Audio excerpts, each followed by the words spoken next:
Hi everyone, this is part 2 of our discussion with some of the students at the Royal College of Music. If you haven't watched part 1, it was a great chat about their scores for our recent clip, The Creed. Part 2 is a talk about going to university to study music. This is a hot topic, so it was great to talk to them and get their views, see what they think of their course and the wider discussion in general.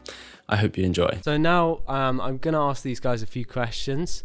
We're just going to talk about the Royal College of Music, about their compositional experiences, how they came to be composers and that kind of thing. So guys, just to test that you guys know how to answer a question, I'm going to ask you, what did you listen to on the way here? Or, what was the last thing you listened to?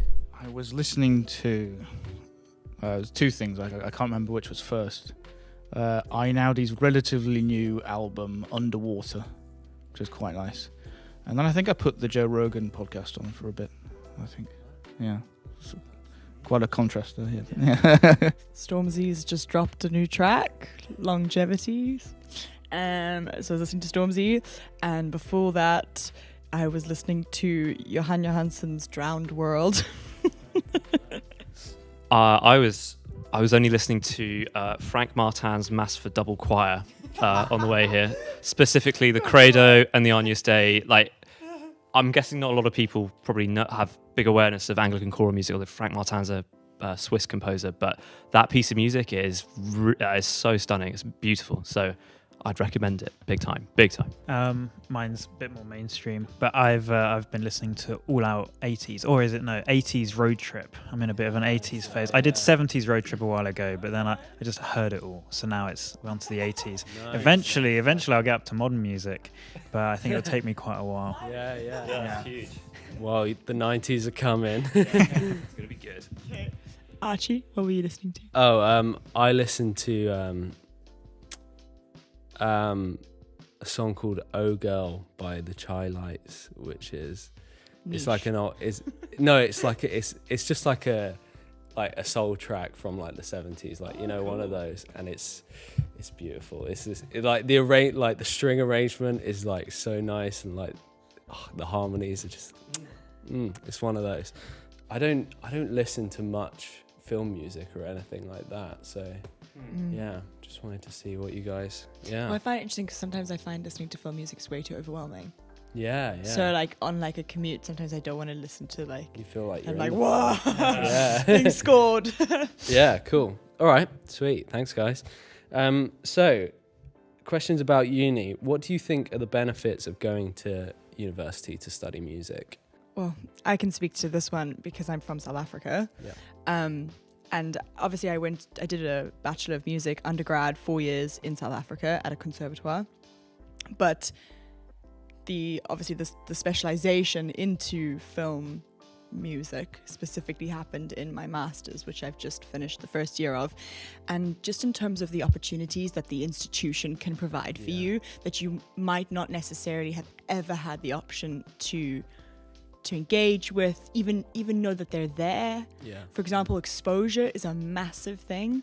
I think it depends who you are, and where you are in the world. If you're going to say, it's not worth going to an institution to study music, or specifically film music. I know there's a lot of discourse around it. I think it really depends on where you come from and what you have access to. Yeah. So for me, it's been life-changing. I'd like to second the opportunity part. I mean, I think especially this course has been very good at providing loads of real life experience, recording sessions, working with players, that kind of thing. But more generally, I think it depends on maybe who you are. I'm the sort of person that needs a bit of a kick up the arse to do some work. Yeah. And so having that kind of structure and someone to meet with every week and say, what have you done, is quite helpful motivation for me to actually do stuff. Otherwise, I might just spend 4 months scoring one scene, which isn't necessary. For me, it's the community, the network of competence that you build. I mean, we're very, very lucky at the Royal College of Music because we meet some of the greatest student players you'll find on this earth.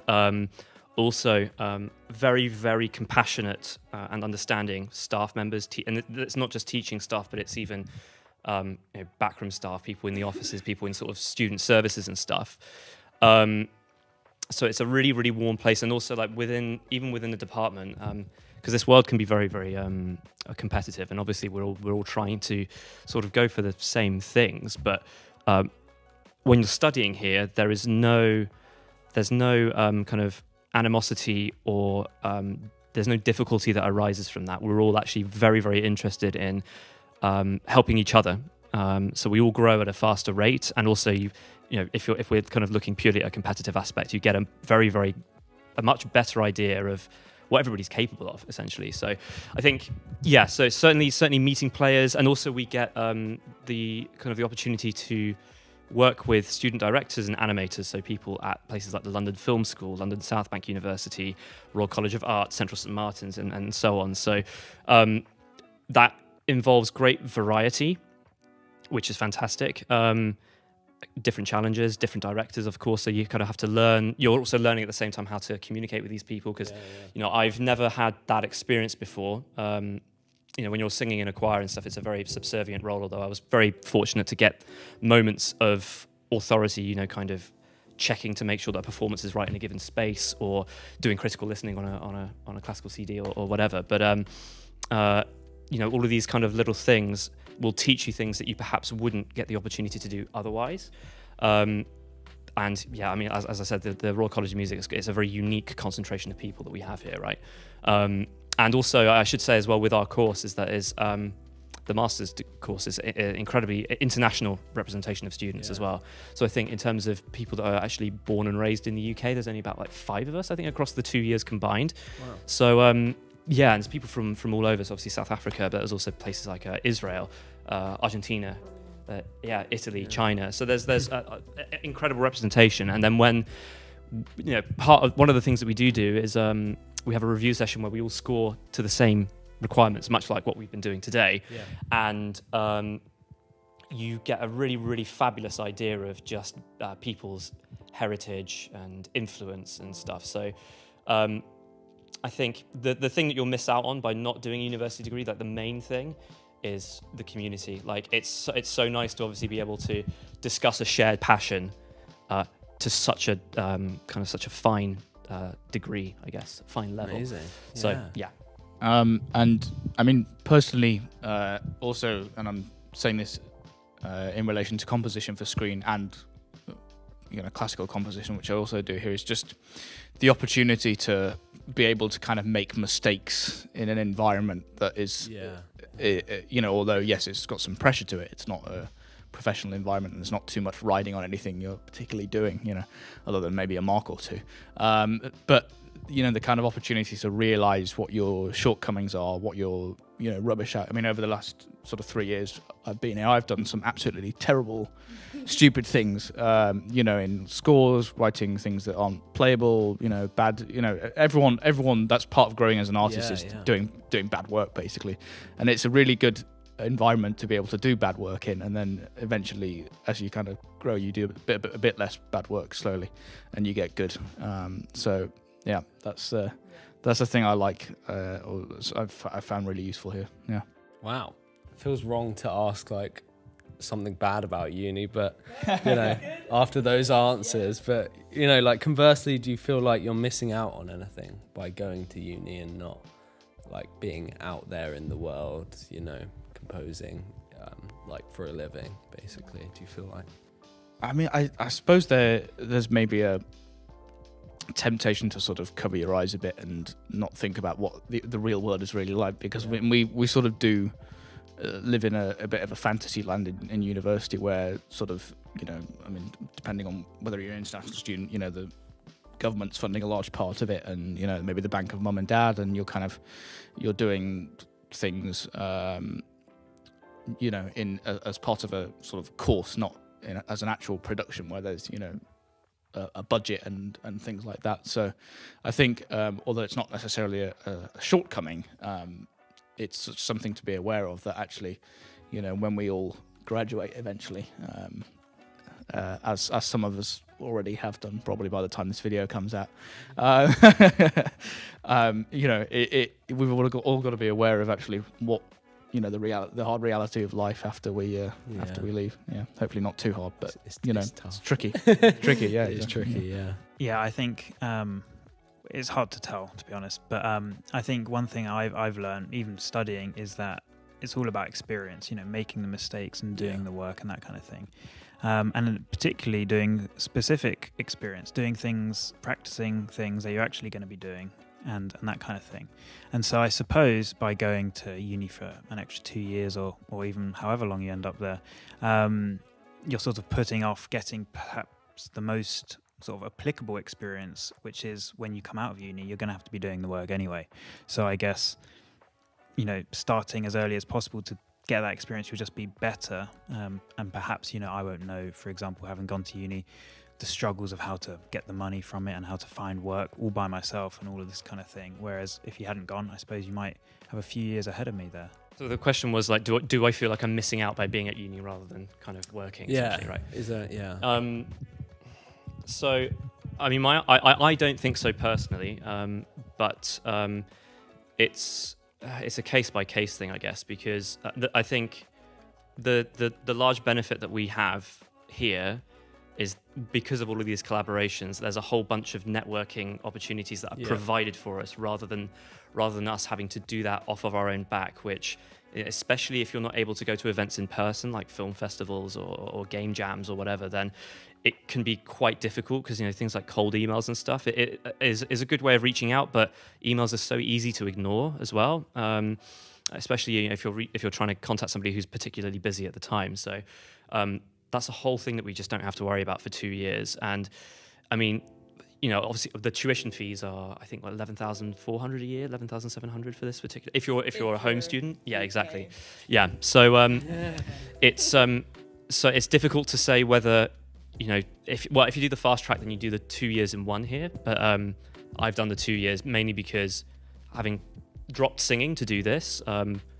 And we're talking about kind of safety net and kind of keeping the real world at bay for a little bit. I knew that time was going to be useful, very, very useful for me. So, I don't feel like I've missed out on anything. Obviously, that you might be lucky, and you might, if you're kind of pursuing opportunities on your own, you might get the odd paid thing. But you'll be searching long and hard for that kind of opportunity to kind of fall on your lap. And also, the good thing about all this networking kind of taking place, and also there are that we have a clips library within the RCM that we're able to use. It's a kind of thing which the QTube are trying to kind of help supply for other aspiring composers out in the world. So we have things to work on, and it helps kind of continue to build and diversify our own portfolios. It's, and also for me, like starting the masters age 29. It was a very, very calculated decision on my end. Like there was no doubt that either studying here or at UCLA were the two things that I wanted to do. And so obviously, getting a place here, and thankfully with funding in my case, was kind of, it was a dream come true. Very, very fortunate. So in my case, I think university has given everything that I'd hoped it would. I think actually the disappointment is not necessarily with the university, it's more to do with my application day to day. Like I think there are some things which I could have done more. I could have maybe pursued things a little bit more on my own time, but obviously life can sometimes get in the way with kind of odds and ends. So it's one of those things. Mine's actually it's a small thing that I've only recently been thinking about, is mindset. Because when you're in an institution like the Royal College of Music, there is somehow a shared, uniform kind of result and output and the way things are done. Whereas I think what we miss out on is a variety of different types of production. Yeah. So who we're working with, like, yes, we get collaborations with students, but it's a very different thing. We're not in a corporate situation. It's not like large scale, multiple different parties coming in, all with different opinions, different views, outputs. So I think maybe one of the things that you miss out on if you want to say that, I don't necessarily think going to university you really miss out, but is potentially a variety in mindset, in outlook, and who you can be in this space. Because I think obviously there is a little bit of a push towards a certain type of musician, even if it's not conscious. So that might be something. Wow, great points, guys. Thanks again. Going to talk a little bit about RCM in particular. What has been your favourite part about studying here? Well, seeing as I have the mic, I'll start. My favourite part about studying here, I mean, I'm lucky that I have a long list, but definitely the first and most important have been the people that I've met. The people who are around me in my class, as Lewis was mentioning earlier, we are super, super international masters.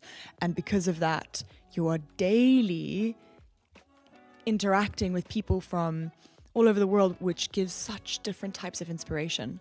Musical inspiration specifically, instruments you've never heard of, cultures you wouldn't have necessarily understood without meeting an individual from that culture. Even the perspective towards like narrative, like what other people might pull out and you wouldn't have because you know, maybe you're from a Western background, maybe you're from, you know, an African background, whatever. But also, I think, and this is just shout out to the people who do the interview process and the audition process, the people that they've allowed to come into this course are talented and creative and wonderful musicians, but they're also wonderful people. Kind, there's a warmth here that I haven't experienced in my previous history in conservatoires. There's a lot of sort of like, they put you against each other, you know, and say like, fight. Who's going to be the best? And whereas here, like what Lewis is saying, is a lot of us are at different levels and know more in certain things than others, and it's like a sort of a collective plug-in. We all plug into the mainframe and we learn from each other, you know. So I would definitely say the people. I mean, there's kind of two main things for me. The first one is just generally being able to come into somewhere and study something you actually really love. Because I think there is a bit of a thing nowadays of people, you know, not really knowing what they want to do and just going to university and picking some course somewhere because they feel like they need to study something, but need a degree. They don't. Yeah, exactly. They need a degree in something or other. And I feel like everyone who's here is really, you know, passionate about what they do and they really, really love what they do. And it's a very, very deliberate choice to kind of, you know, pursue this sort of musical career because it's not necessarily the easiest sometimes. You know, that was the first thing. And the second thing is, I mean, for me as a composer who also does kind of classical instrumental stuff a bit more as well, is just getting to work with some of the best young players on the planet, because I mean it is really, you know, because we can as composers kind of sit on our computers in notation software, you know, sort of blind to the realities of how something's actually going to sound when we get it played. And I think it's just really, really useful just to, you know, be able to message someone and saying, oh, can you have a look at this violin thing for me? I don't know if it's playable, and you go through it and fix a load of problems that you wouldn't have been aware of otherwise. And you know, it's really, really nice as well to just be able to record music, and this goes for film as well. You know, with some great musicians who, you know, do a really, really good job, and that's the other thing. I guess an extension of that as well is that these friends or these people that you meet and this network that you build doesn't stop when you leave the college. That's the kind of amazing thing. These are players that and people and colleagues that you might be in a situation where suddenly you've got a little bit more work than you can handle, and you know 6 people at least that would be able to help in, you know, assisting you with small jobs. Or it might be that you know, the room that we're in right now, the Bell Shankman studio, can fit around about 17 to 20 string players if you're good with spacing and stuff. And by being here, you meet the players that could fulfill all those roles, right? So so that's like an amazing thing. Like obviously, it's the community. The community is really, really valuable here. Is that my favorite thing about the college? I think it is. I've been trying to think about other things. So obviously we have, as I mentioned, we have very, very compassionate and hardworking staff as well. So, and also teachers have kind of different areas of expertise in the same way that we do as well. So, and people are very, very generous with their time. You know, it's just a case of kind of reaching out to them and stuff. So, but yeah, it's hard to top, the community and the network that you make, and you kind of, as long as you're willing to kind of sort of put yourself out and in there, you get so much back for it if you're if you're game. So it's got to be that. yeah, I mean, there's so many great things about the college, and I'm very, very, very grateful for having had 2 years here. But yeah, obviously the teaching stops. Coming to enjoy like the studio and the practice sessions will most likely stop, but the friends, that lasts a lifetime. So yeah. Yeah, I suppose my favourite thing, I'll try not to reiterate too much where anyone else has said, but perhaps they sort of go hand in hand, but the specificity of the course I think is really great because, you know, I've tried, and again, maybe I just need a firmer hand, but I've tried on YouTube to try and learn all of this stuff from different sources, and while there's a lot of stuff out there, it's hard to just find always good stuff and relevant things, especially to questions you have, which aren't always just in a video or something. You have to sort of dig around, and so having a course which is so specific, and having like modules where they take you from start to finish on how to score a scene with their process and do everything, and with the opportunity to ask questions, I just think is very invaluable. But that only goes when you've got experienced teaching staff. And all of the teaching staff, at least on our screen course, is they're very expert in their fields, and they've got a lot of experience under their belts. They've made all the mistakes that we're thinking about, and so they've often got answers or solutions. But they're also open to different approaches, which I think is really helpful. So it's just a very nice environment to learn what you want to learn. Excellent. Yeah. So my last question for you guys, you've kind of touched on it a little bit, but is there anything that you've learned on your course that you kind of feel is invaluable moving forward, a piece of knowledge that you can take with you once you've finished uni? One thing I think I've learned, which is come from having different inputs from the teaching staff, but also, as Lewis mentioned earlier, sort of seeing people score the same scene and all of this kind of thing, is that actually I've learned to kind of trust my gut with a lot of these sort of things. I think when you come up sort of in a university or an education, you sort of are very reliant on the people who are teaching you and their opinions and that kind of thing. But actually seeing the diversity of approaches that we've had, and even with the lecturers and the teaching staff, it's actually taught me that actually my gut's quite accurate with a lot of this stuff, and that I just need to trust them more, which is a great thing to have learned going into the real world when I'll be on my own. So yeah, absolutely. Yeah. Is there one thing that I've learned? Such a bad answer, but actually I don't think so. Like, I think I'm quite lucky in the sense that I had very, very strong musical sensibilities before arriving here, and I've felt no need whatsoever to compromise at all. And I think partly it's a sort of as you say, like a gut reaction thing, or just like an instinct for this feels right, and so I'm going to pitch that. I don't need to necessarily pander all the time. Although sometimes when I think about the way that I write, I feel like I'm not really an artist. I'm more like an engineer. I kind of put stuff together rather than actually kind of think of something that's perhaps left field, but has good intention and intelligence behind it. I don't think I'm kind of capable of that kind of thing. But I like the fact that, I guess teachers have been very, very good at kind of making sure that I'm prepared for situations that perhaps I wouldn't be prepared for otherwise.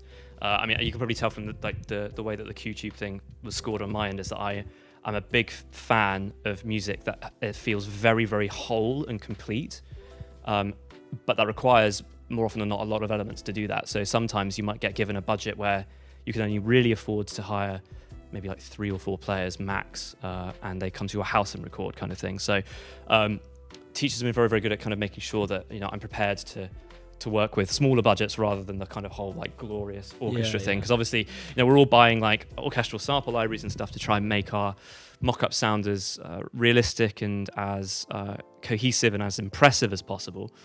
But I guess this is probably it's still a good thing about the college, the fact that I've not felt the need to compromise in that way. I feel like I have arrived with a specific musical identity, and actually this is something that's very, very good about all these teachers, that they're very, very good at helping you either discover what your voice is or to help shape it, essentially. So I think actually there have been some very, very good things in for the latter for me, because certainly because I'm so illiterate when it comes to film that actually my kind of understanding of what's suitable at a given moment in a film was not great initially. So Actually, I guess it should be that, really, because if I want a career in film, then I should know how to spot, and I should know when not to overwhelm the picture and stuff. So, yeah. But thankfully that has not come at the cost of my kind of musical sensibilities. I'm glad that I'm still able to write things which are very, very full, very cohesive, very kind of locked in, but also still have, when it calls for it, kind of melodic or counter melodic interest within the score and stuff. So yeah, I guess that would be my thing. Great. I think it's a hard question to answer for me right now. I came to the college in September last year, so 2022, and I really came from sort of zero understanding of the world in which I was in. I just had a passion, and it just felt like the only thing that I could do. Yeah. It just felt that way. So I have learned a lot in the last 11 months, and I will continue to keep learning.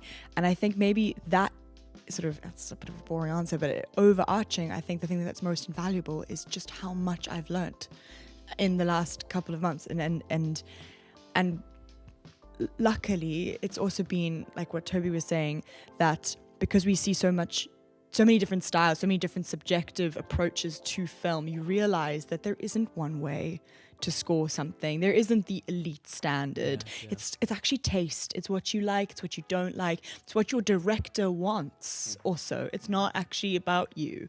So that's freeing, and it's also caging at the same time. But I think it's something that is, I'm realizing now that I have a specific voice that I can put in as a flavor into lots of different types of approaches, different types of media, different types of genres.